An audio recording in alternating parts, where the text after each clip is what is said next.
Hello दोस्तों, welcome to Hindi with Priyanka channel. जैसा कि हम लोग रामचंद्र शुक्ल की पुस्तक पढ़ रहे हैं, अगले वीडियो में हम रहीमदास, बनारसी दास, इन सब के बारे में चर्चा कर लिए। अगले कवि हैं हमारे सेनापति। भक्ति काल चल रहा है हमारा प्रकरण 6। रामचंद्र शुक्ल की पुस्तक आप जरूर से लीजिए और इनके सभी जो विभाजन किए हैं प्रकरणों में, आदिकाल, भक्तिकाल, रीतिकाल, सभी का प्रकरण नाम आपको आना चाहिए। वहां से क्वेश्चन पूछा जाता है कितने प्रकरण में विभक्त किए हैं और उसका नाम है। जैसे कि भक्ति काल को उन्होंने 6 प्रकरणों में विभक्त किया है। 6वें का नाम है फुटकल रचनाएं। उसी पर हम बात कर रहे हैं, प्रकरण 6 फुटकल रचनाएं। ठीक है, चलिए शुरू करते हैं। और अगर आप चैनल पर नए तो प्लीज चैनल को सब्सक्राइब जरूर कर लीजिएगा। ठीक, सेनापति के बारे में देखेंगे। अनूप शहर के रहने वाले कान्यकुब्ज ब्राह्मण थे। इनके पिता का नाम गंगाधर, पितामह का परशुराम और गुरु का नाम हीरामणि दीक्षित था। मोस्ट इंपॉर्टेंट, इसको आप जरूर से नोट कीजिए, यहाँ से क्वेश्चन बनता है। यही तो पुस्तक की खासियत है, इसको हमें पढ़ने की बहुत ही जरूरी है, क्योंकि जब तक हम पुस्तक नहीं पढ़ेंगे तो उसका हमें जानकारी नहीं होता उतना। ठीक, जैसे देखिए यहाँ पे इनके पिता का नाम क्या था, गंगाधर था। पिता का नाम भी पूछ सकता है। पितामह का नाम परशुराम और गुरु का नाम इनके था हीरामणि दीक्षित। यही दे देगा कि सेनापति के गुरु का क्या नाम था। गुरु का नाम था हीरामणि दीक्षित, पितामह का नाम परशुराम और पिता का नाम गंगाधर था। सेनापति के पिता का नाम गंगाधर। ठीक, आगे चलते हैं। इनका जन्म काल संवत 1646 के आसपास माना जाता है। ये बड़े ही सहृदय कवि थे। ऋतु वर्णन तो इनके ऐसा और किसी श्रृंगारिक कवि ने नहीं किया है। ऋतु वर्णन पूछा जाता है। ऋतु वर्णन के कवि हैं सेनापति। इनके ऋतु वर्णन में प्रकृति निरीक्षण पाया जाता है। पद विन्यास भी इनका ललित है। कहीं कहीं विरामों पर अनुप्रास का निर्वाह और एमक की चमत्कार भी अच्छा है। सारांश यह है कि अपने समय के एक बड़े भावुक और निपुण कवि थे। अपना परिचय इन्होंने इस प्रकार दिया है। दीक्षित परशुराम दादा हैं विदित नाम, जिन कीन्हे यज्ञ जाकी विपुल बढ़ाई है। गंगाधर पिता गंगाधर के समान जाके गंगा तीर वसत अनूप जिन पाई। अनूप शहर के थे कान्यकुब्ज ब्राह्मण। महाजनमानी विद्याधन हूते में चिंता मन, हीरा मणि दीक्षित ते पाई पंडिताई। हीरामन इनके गुरु थे। आगे है सेनापति सोई सीतापति के प्रसाद जाकी, सब कवि कान दे सुनत कविताई हैं। इनकी गर्भोक्तियां खटकती नहीं, उचित जान पड़ती है। अपने जीवन के पिछले काल में इस संसार से कुछ विरक्त हो चले थे। जान पड़ता है कि मुसलमानी दरबार में भी इनका अच्छा मान रहा, क्योंकि अपनी विरक्ति की झोंक में इन्होंने कहा है के तो करो कोई पय करम लिखोई ताते, दूसरी न होई उर सोई ठहराइए। आधी ते सरस बीती गई है बरस, अब दुर्जन दरस बीच रस न बढ़ाई। आगे है शिव सिंह सरोज में लिखा है कि इन्होंने क्षेत्रीय संन्यास ले लिया था। इनके भक्ति भाव से पूर्ण अनेक कवित रत्नाकर में मिलते हैं।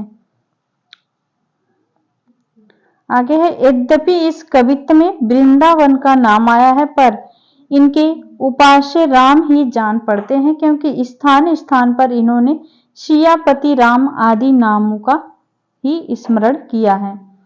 कवि रत्नाकर इनका सबसे पिछला ग्रंथ जान पड़ता, क्योंकि उसकी रचना संवत 1706 में हुई है। संवत 1706 में से सियापति पाए सेनापति कविता सजी सज्जन सजो सहाय। इनका एक ग्रंथ है काव्य कल्प द्रुम भी प्रसिद्ध है। सेनापति का काव्य कल्प द्रुम और कवि रत्नाकर। जैसा कि पहले कहा जा चुका है कि इनकी कविता बहुत मर्म स्पृशनीय और रचना बहुत ही प्रौढ़ और प्रांजल है। जैसे एक ओर इनमें पूरी भावुकता थी, वैसे ही दूसरी ओर चमत्कार लाने की पूरी निपुणता थी भी। श्लेष का ऐसा साफ उदाहरण शायद ही और कहीं मिले। आगे है, भाषा पर ऐसा अच्छा अधिकार कम कवियों का देखा जाता है। इनकी भाषा में बहुत कुछ माधुर्य ब्रज भाषा का ही है। संस्कृत पदावली पर अवलंबित नहीं, अनुप्रास और एमक की प्रचुरता होते हुए भी कहीं भद्दी कृत्रिमता नहीं आने पाई है। इनके ऋतु वर्णन के अनेक कवित्व बहुत से लोगों को कंठस्थ है। रामचरित संबंधी कवित्व भी बहुत ही ओजपूर्ण है। इनकी रचना के कुछ नमूने दिए गए हैं। यह है, वान सह सहित सुबरन मुँह रहे जहां, सूरति बहुत भांति अरत समाज को।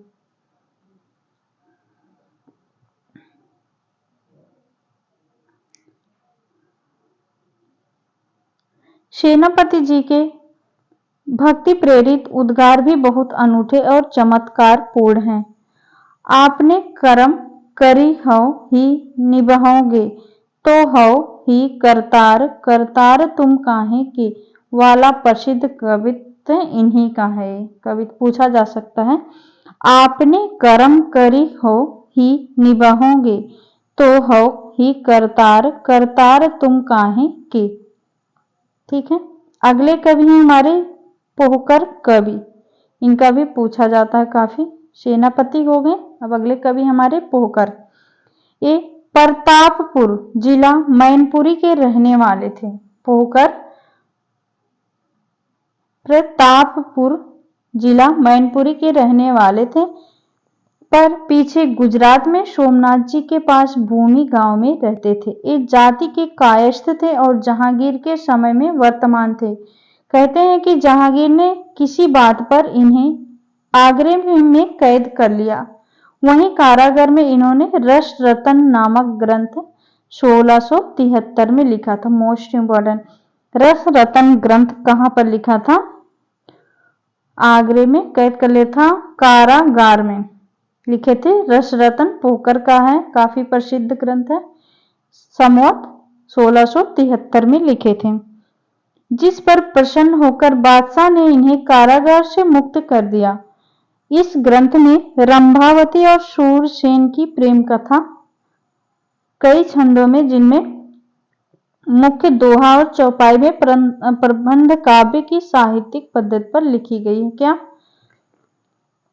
इस ग्रंथ में क्या है? रंभावती और शूरसेन की प्रेम कथा कई छंदों में, दोहा चौपाई प्रबंध काव्य की साहित्यिक पद्धति पर लिखी गई है। कल्पित तथा कथा लेखकर प्रबंध काव्य रचने में प्रथा पुराने हिंदी कवियों में बहुत कम पाई जाती है। जायसी आदि सूफी शाखा के कवियों ने ही इस प्रकार की पुस्तकें लिखी है, पर उनकी परिपाटी बिल्कुल भारतीय नहीं थी। इस दृष्टि से रस रतन को हिंदी साहित्य में एक विशेष स्थान देना चाहिए।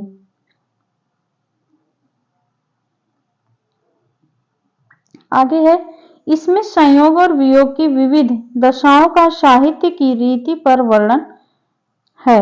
वर्णन उसी ढंग से है जिस ढंग से श्रृंगार के मुक्तक कवियों ने किए हैं। पूर्व राग, सखी मंडन, नक्षिक, ऋतु वर्णन आदि श्रृंगार की सब सामग्री एकत्र की गई है। कविता सरस और भाषा प्रौढ़ है। इस कवि के और ग्रंथ नहीं मिले हैं, पर प्राप्त ग्रंथ को देखने से ये एक अच्छे कवि जान पड़ते हैं। इनकी रचना की शैली दिखाने के लिए उद्धत पद पर्याप्त होंगे। अगले कवि हैं सुंदर।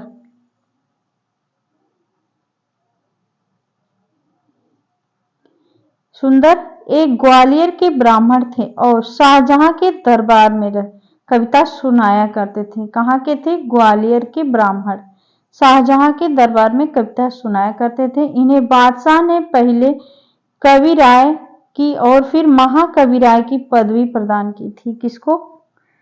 कविराय और सुंदर को कविराय और महाकविराय की पदवी प्रदान की थी बादशाह ने। इन्होंने संवत 1688 में सुंदर श्रृंगार नामक नायिका भेद एक ग्रंथ लिखा। कवि ने रचना की तिथि इस प्रकार दी है: संवत 1600 वर्ष बीते 78 शीत कार्तिक सुदी सप्तमी गुरु रचय ग्रंथ करी प्रीत। इसके अतिरिक्त सिंहासन बतीसी और 12 मासा नाम की इनकी 2 पुस्तकें और कही जाती हैं। यमक और अनुप्रास की ओर इनकी कुछ विशेष प्रवृत्ति जान पड़ती है। इनकी रचना शब्द चमत्कार पूर्ण है। अगले कवि हैं लालचंद या लक्षोदय। लालचंद या लक्षोदय ये मेवाड़ के महाराणा जगत सिंह संवत 1685-1709 की माता जामवंती जी के प्रधान श्रावक हंसराज के भाई डुग्रसी के पुत्र थे। इन्होंने संवत 1700 में पद्मिनी चरित नामक एक प्रबंध काव्य की रचना की। पद्मिनी चरित किसकी रचना है? लालचंद या लक्षोदय नामक एक प्रबंध काव्य की रचना की, जिसमें राजा रत्नसेन और पद्मिनी की कथा का राजस्थानी मिली भाषा का वर्णन है। क्या किसका वर्णन है? राजा रत्नसेन और पद्मिनी का। पद्मिनी चरित में जायसी ने कथा का जो रूप रखा है उससे इसकी कथा में बहुत जगह भेद है। जैसे जायसी ने हीरामन तोते के द्वारा पद्मिनी का वर्णन सुनकर रत्नसेन का मोहित होना लिखा है, पर भाटो द्वारा एक बारगी घर से निकल पड़ने का कारण इसमें से यह बताया गया कि पटरानी प्रभावती ने राजा के सामने जो भोजन रखा वह उसे पसंद न आया। इस पर रानी ने चिढ़कर कहा कि यदि मेरा भोजन अच्छा नहीं लगा तो कोई पद्मिनी ब्याह लाओ।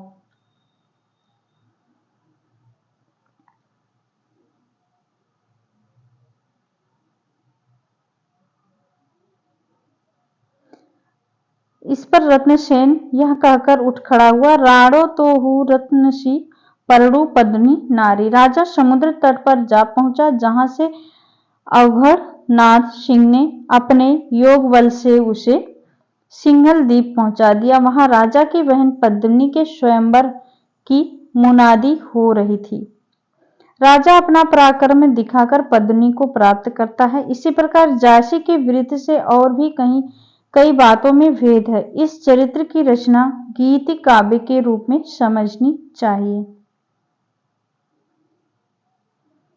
आगे सूफी रचनाओं के अतिरिक्त भक्ति काल के अन्य आख्यान काव्य, आश्रयदाता राजाओं के चरित्र काव्य तथा ऐतिहासिक या पौराणिक आख्यान काव्य लिखने की जैसी परंपरा हिंदुओं में बहुत प्राचीन काल से चली आती है, वैसी पद्यबद्ध कल्पित कहानियां लिखने की नहीं थी। ऐसी कहानियां मिलती हैं पर बहुत कम। इसका अर्थ यह नहीं कि प्रसंगों या वृत्तों की कल्पना की प्रवृत्ति कम थी। ऐसी कल्पना किसी ऐतिहासिक या पौराणिक पुरुष या घटना या कुछ कभी कभी अत्यंत अल्प सहारा लेकर खड़ी की जाती थी। कहीं कहीं तो केवल कुछ नाम की ऐतिहासिक और या पौराणिक रहते थे। वृत्त सारा कल्पित रहता था। जैसे ईश्वर दास कृत सत्यवती कथा, मोस्ट इंपॉर्टेंट। सत्यवती कथा किसका है? ईश्वर दास। आत्मकथा का विकास भी नहीं पाया जाता।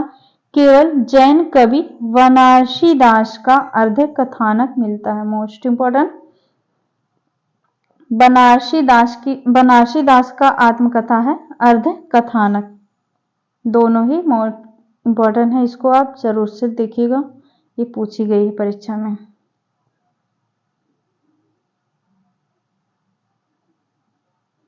आगे नीचे मुख्य आख्यानों का उल्लेख किया गया है। ऐतिहासिक, पौराणिक, कल्पित, आत्मकथा।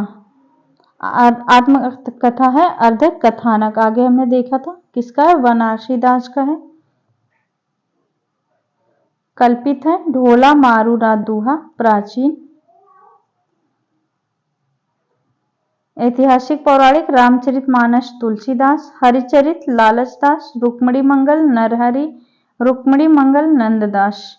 सुदामा चरित किसका है? नरोत्तम दास। रामचंद्रिका केशवदास, वीर सिंह देवचरित केशवदास। आगे है बेल कृष्ण रुक्मणी री, जोधपुर के राठौर राजा पृथ्वीराज। ये है ढोला मारू रा दूहा, प्राचीन कल्पित है, कल्लोल का है। लक्ष्मण सेन पद्मिनी कथा दामोदर कवि। सत्यवती कथा ईश्वरदास की है।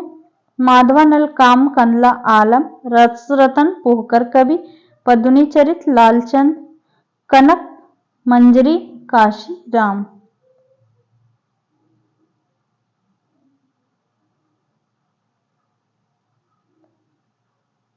आगे है ऊपर दी हुई सूची में ढोला मारूरा दूहा और वेली कृष्ण रुक्मणी री राजस्थानी भाषा में है। मोस्ट इंपॉर्टेंट, ढोला मारूरा दूहा किस भाषा में? राजस्थानी।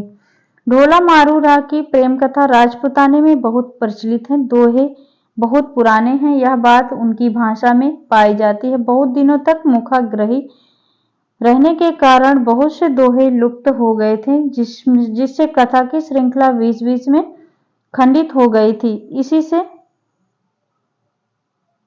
संवत 1628 के लगभग जैन कवि कुशल लाभ के बीच बीच में चौपाई रचकर जोड़ दी है। ढोला मारूरा दोहा किसका है? कुशल लाभ।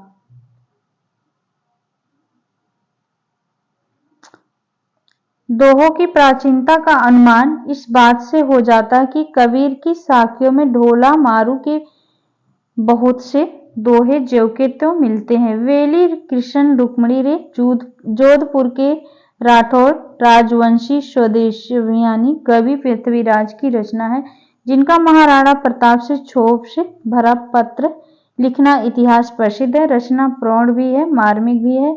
इसमें श्री कृष्ण और रुक्मिणी के विवाह की कथा है। मोस्ट इंपॉर्टेंट, बेली कृष्ण रुक्मिणी रे में श्री कृष्ण और रुक्मिणी के विवाह की कथा है। पद्मिनी चरित की भाषा भी राजस्थानी मिली है।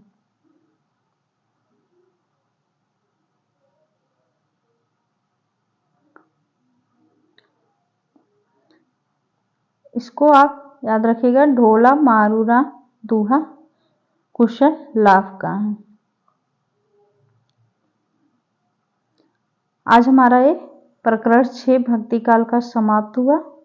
फुटकल रचनाएं, ठीक है। उम्मीद है आप सारे क्लास देख लिए होंगे। मिलते हैं नेक्स्ट वीडियो में, और अगर आप चैनल पर नए तो प्लीज़ चैनल को सब्सक्राइब जरूर कर लीजिएगा। और आपको रामचंद्र शुक्ल की पूरी पुस्तक आगे मिलती रहेगी, ठीक। मिलते हैं नेक्स्ट वीडियो में, तब तक के लिए बहुत बहुत धन्यवाद।